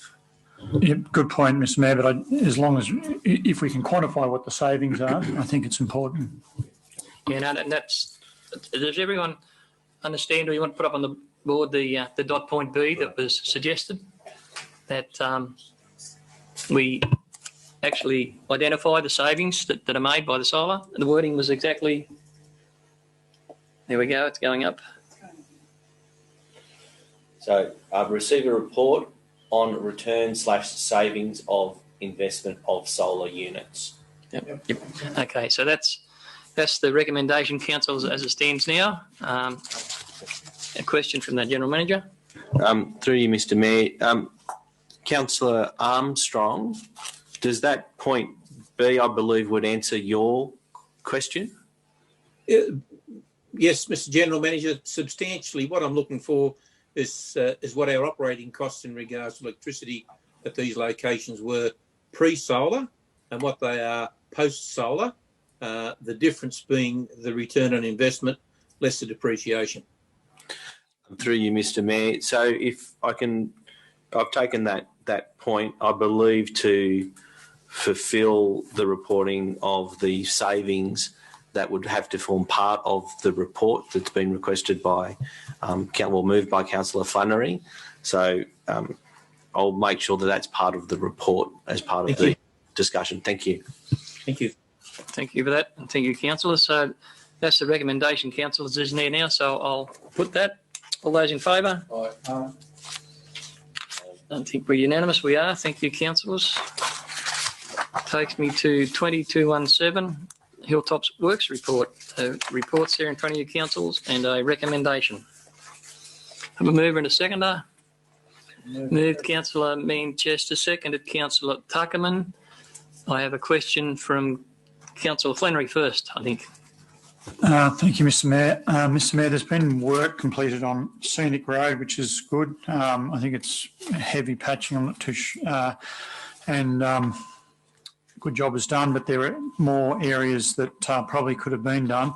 I always find it very frustrating when you get a strip of about 30 metres long, half the width of the road gets done, and there's stop and go signs put in, and you see grader go forward, stop, roller go forward, stop, water truck go forward, stop, all go backwards.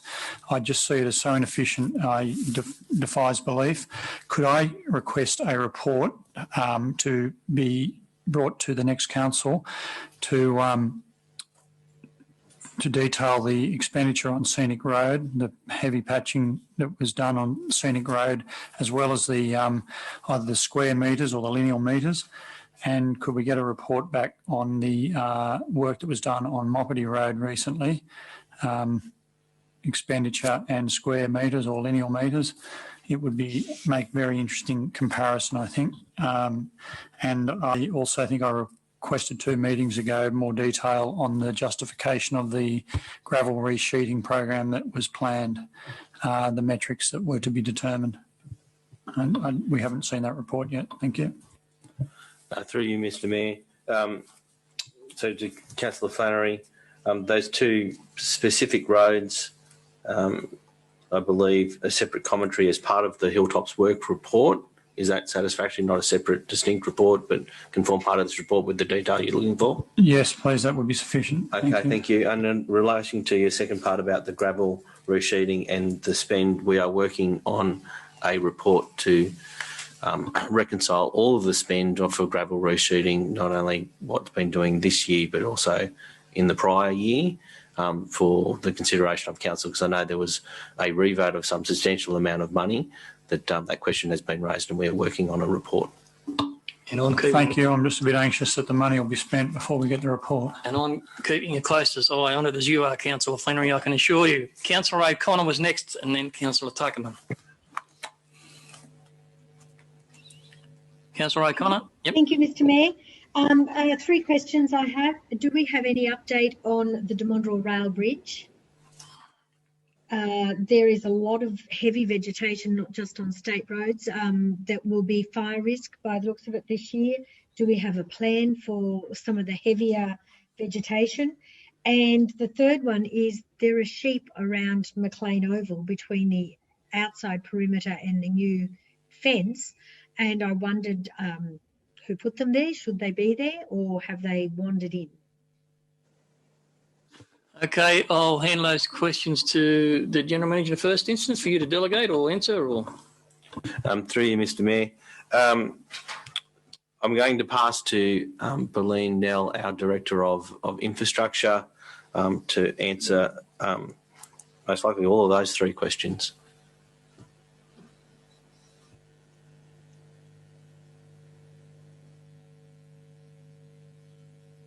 Thank you, Mr. Mayor. Through you, Mr. Mayor, to the General Manager.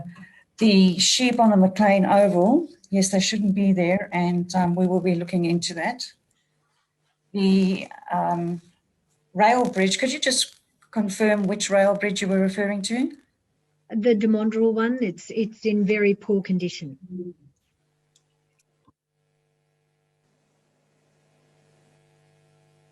So I'm advised by Mr. Crisp that we are busy getting a pavement design. It is in poor condition, and we will be addressing that in the next month or so to what we're going to be doing there.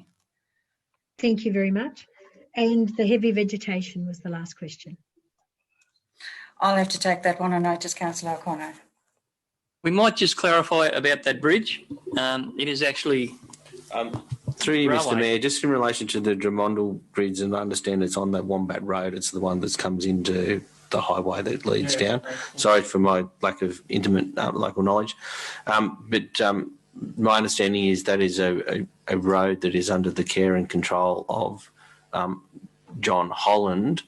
So I believe a discussion with them would need to ensue for us to be able to fulsomely report upon it. I would imagine the current rains probably made it even worse, but it was, you know, it's really an accident waiting to happen, that bridge. Through you, Mr. Mayor, yes, when I've travelled to the Harden office, I am following that up because I experienced the condition of that road as well.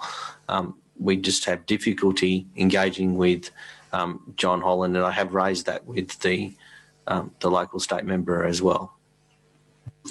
And that point, this bridge was discussed yesterday with the state member and some other people involved with that process, and to the point where it was raised about John Holland being responsible for the bridge, and in some cases council being responsible for the road over the bridge.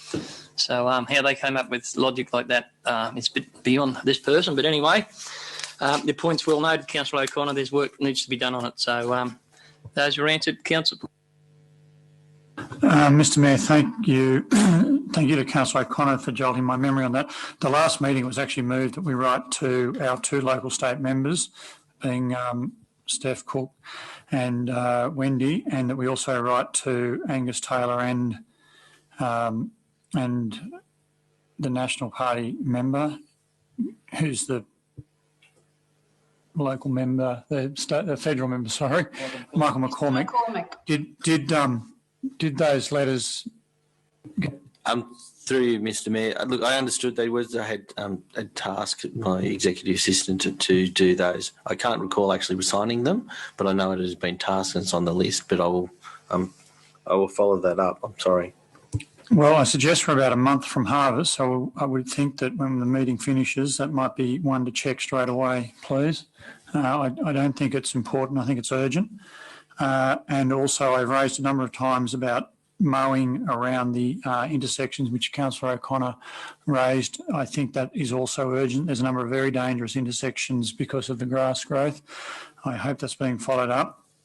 Mr. Mayor, could I get clarification? I've raised the issue of a mailbox that is basically inaccessible by a 94-year-old resident, and I'm having trouble getting traction on this with council. So there's been, during the storms in January and February, there was a significant amount of gravel washed off the side of a council road, and it's filled up the drain which provide, or the causeway which provides access to a property on the Moppity Road. As a result, water's gone over the top and caused oscillations and a vortex and washed out the southeastern side of the road and the access to the residents' mailbox. Now, it's the view, I understand, of the General Manager and staff that it's the resident that is responsible for fixing this. I raised it in a council circular. Unfortunately, it came back that a complaint had been lodged. It was not a complaint. It was simply a human basic needs request. And I think it's very disappointing I've got to raise at this council meeting in front of the public, but council has chosen not to do anything about a 2-foot hole that the resident has to try and get into to get her mail. Now, could I be advised of what needs to be done for council to go and fix a very basic need? Thank you, Councillor. Mr General Manager, you'd like to respond? Through you, Mr Mayor, as I advised Councillor Flannery, I had council engineers review the site. It was their advice to me as engineers that it was not the causation of the road, it was the causation of debris coming from the property. There is some there's about 3,000 culverts, of which council has care and control of some, but not all. It is the precedent that the property owner for private residence maintains the culvert, and that is what I've relied upon as the operational matter. It is not something within our ambit to do. It would be a private works order for a council to allocate funds to do that. Thank you for that. We won't go into debate about that particular item at the moment, Council, with any further tonight. It can be brought to the table in another fashion if you so wish. But well, the question was what funding could be used to fix it if it was deemed important or so needed doing by council. I absolutely dispute that it's come off the property, and I'll provide photos later on that it hasn't. Could I be answered if it was deemed necessary to be fixed because it's come off council roads? How could that happen? Through you, Mr Mayor, the onus of proof that it is council's, an action by council is on the person making the claim that it is of council. As I've advised, the advice that I've received that it is not due to council action, so that I'm not in a position to do any work on it because there is no budget for it. I'm sorry. Okay, we might leave that there for the time being. It can be discussed in another level or in another manner. There's points from both sides. Okay, we're back to the works report. Any other? Did I see someone else have a question? Councillor Armstrong's got a question. Mr Mayor, Councillor Tuckerman was in first, and I'm a gentleman, so I'll let the ladies go first. Thank you. Councillor Tuckerman. Thank you, Mr Mayor, and thank you, Councillor Armstrong. You're welcome.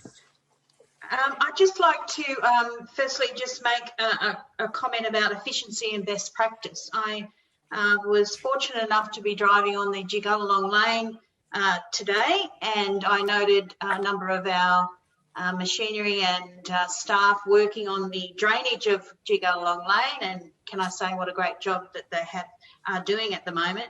It was brought to my attention a number of large potholes that took me about an hour to get out of. And I was also told that those potholes will not be filled, and even though there was a grader, the lane will not be graded, and because there has been no complaints by any members of the public in regards to the condition of the road, and there's no budget for it. I just wanted to firstly make a complaint, but secondly also bring it to the attention of the General Manager about the works practices and the inefficient spend of ratepayers' money. Thank you, Councillor. Any response? General Manager. I'll take your comments under review. However, I will pass to the Director of Infrastructure as she may have comments.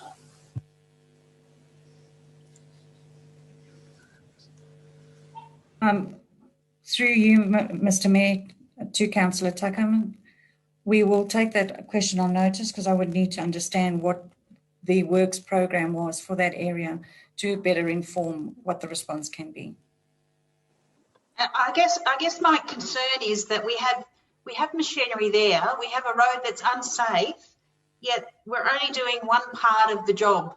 So then that equipment then will go somewhere else and have to come back. It just to me is very inefficient. That's all.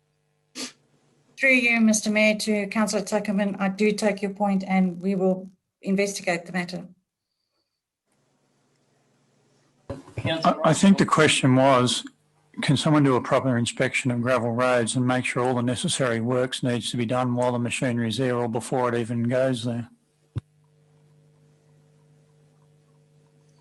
I guess the question is that I would assume that that would be the practice if it's best practice. That's my question is, you know, is this happening all over the Shire, or I just don't understand, that's all. Perhaps you need to speak to the engineers. I'll put my microphone back on now. Okay, so the point's been made. The director's indicated that she'll follow up and find out what the works report is and how that operates, and efficiency and cost saving was what we're all supposed to be about. Councillor Tuckerman, you're exactly right. So the more we can get over that, and the onrush for the Director of Infrastructure with the workload that is presented to her will make her time go very quickly initially. Councillor Armstrong. I'm back to Councillor Armstrong and then Councillor Stadmiller after. Yep. Thank you, Mr Mayor. My question is to the General Manager. I note from the works report that there's been no mowing done in NWJ Eastlake Park for the benefit of those staff that are new. NWJ Eastlake Park is used as a retention basin and has regrettably in the past had a history of overflowing during what would be colloquially termed gully busters.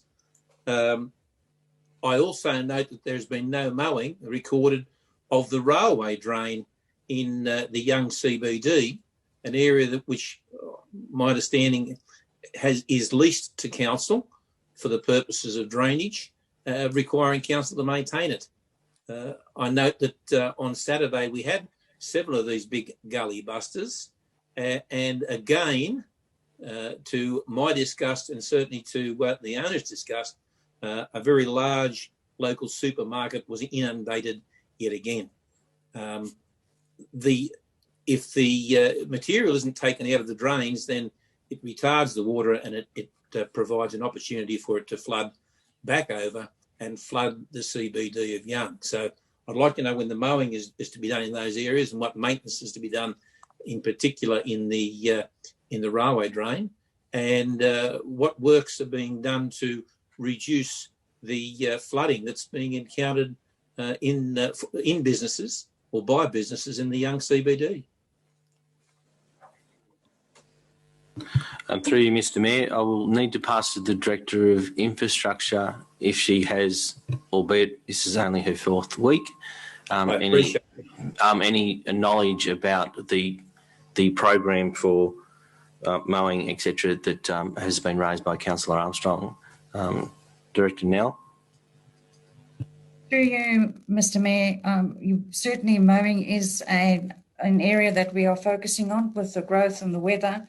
It has presented its own problems in terms of when we can't mow, and then when the rain stops or the weather is fine, we then have to prioritise our mowing. And we prioritise our mowing based on safety first. I do take the point about the flooding and drainage in the Young CBD, and that is something that I will have to take on notice. In terms of mowing, we are encouraging residents, if they feel that there are any intersections that could be unsafe, we would prioritise those sections of mowing because safety is our first priority. And once we've got on top of the mowing, then we will continue with the rest of the works that needs to be done. But the CBD of Young and the NJ Park, we'll have to take a note on notice and come back to you. Thank you for that. Mr Mayor, if I can just ask that a report come back to council in regards to the maintenance activities taken out during this current financial year for NWJ Eastlake Park and also the Young Railway Drain, and any future maintenance program for those particular locations for the remainder of the financial year, given that there are significant gully busters experienced in this area during January and February. History's shown us that there's flooding of the CBD occurring during those gully busters. I wouldn't like to think that we were in the same situation again because we simply hadn't mown the grass. Thank you, Councillor. I'll throw to Councillor Stadmiller, please. I'll be fairly brief, Mr Mayor, but on a similar topic, it comes down to mowing or dead grass. Tim Doolan Oval in Harden was sown about a week before the first competition game was to be held, and we're now playing catch-up. I don't think a game will be held there maybe for another 3 or 4 weeks, which has put the local side, the Harden Hornets, out. In contrast, the field at Roberts Park wasn't mown within a couple of days of last week's home match for the local side, which means that we have dead grass on one oval up in Harden and the grass that's too long on the oval in Murrumburrah. So can someone please ensure that the staff get a copy of the Yass District Cricket Association fixtures for the remainder of the season, and that the grass is mown in time and pitches are prepared in time so that games can be played in a safe manner. Thank you. Thank you, Councillor Stadmiller. Councillor Manchester, I've got next. Yeah, thanks, Mr. Mayor. Look, on a brighter note, I'd like to just commend the outdoor staff that did the work on the Back Creek Road over the last couple of weeks. A job well done, and they did. I think it was about it looked like 300 or 400 metres a day. Stabilisation. The crews worked well. I thought it was a very efficient operation. So I'd like to commend the staff. On a brighter note of all the other comments, but I'd like to thank the staff for the work that happened on Back Creek Road over the last couple of weeks. Thank you, Councillor Manchester. Councillor Flannery, I believe. Mr. Mayor, just again on mowing, and it may not be well received, but it's usual practice before the Woolfest BOOROWA and Harden Kite Festival and the Harden Picnic Races, which would have been held last weekend, that the approaches to the towns are mown. Which hasn't occurred this year because of COVID. I still believe it's important for the presentation of those towns. Has there been a decision not to do the work this year, Mr. Mayor, or has it just not happened? Look, I'll throw to the General Manager to direct that to the appropriate people. I would think that some of these matters have been made worse because of the season, but some of these are routine matters that you would think were carried out routinely. So I'll ask the question.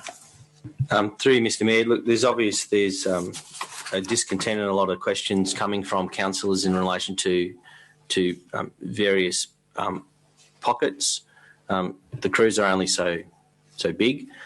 There are scheduled plans that are adhered to. I believe to answer the questions, I think an approach, notwithstanding these specific questions that have been raised, we will bring to council the process of how works are planned, which areas, the scheduling of the works need to be undertaken. But at this stage, again, notwithstanding it's in infancy, I will pass to the Director of Infrastructure. Through you, Mr. Mayor, to the General Manager. We will definitely be looking at, I can do that, I can send a report through on how we schedule the works.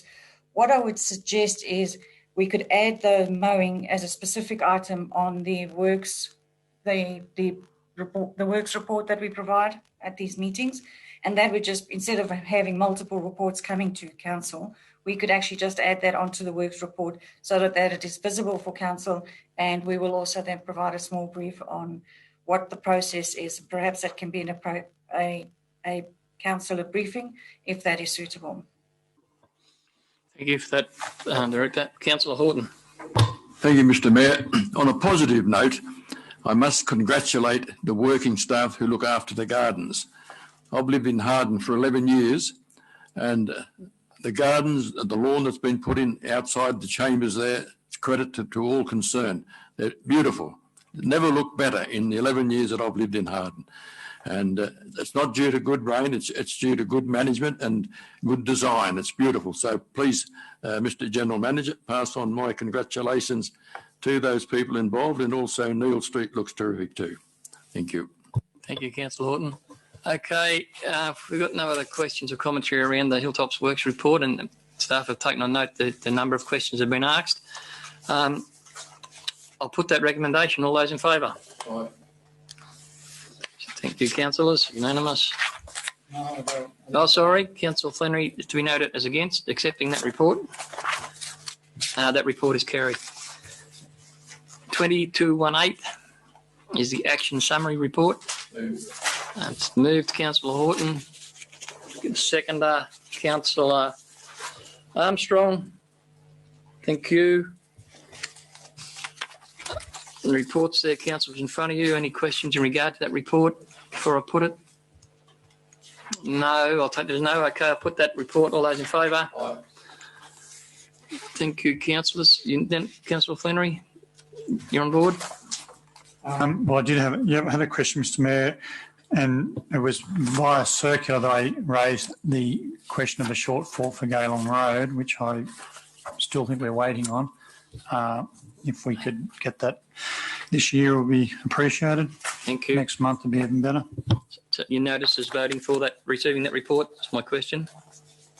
Yep, unanimous. Thank you. 2219, correspondence for information. It's there, councillors, and the recommendation. Do I have a mover and a second, please? Move, Councillor Manchester. Thank you. Seconded, Councillor Armstrong. All those in favour?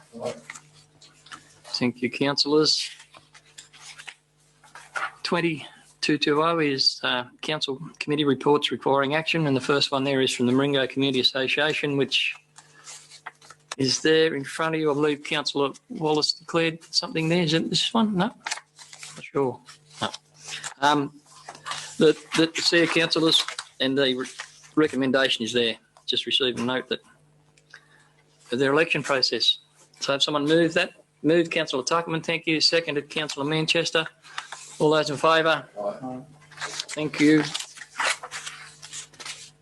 The second one is 2221, MURRINGO Community Association again, with their minutes and the recommendation their council is to receive and note the same type of stuff. So I have a mover and a seconder. I should have moved them together. Councillor Tuckerman and seconded Councillor Rolls.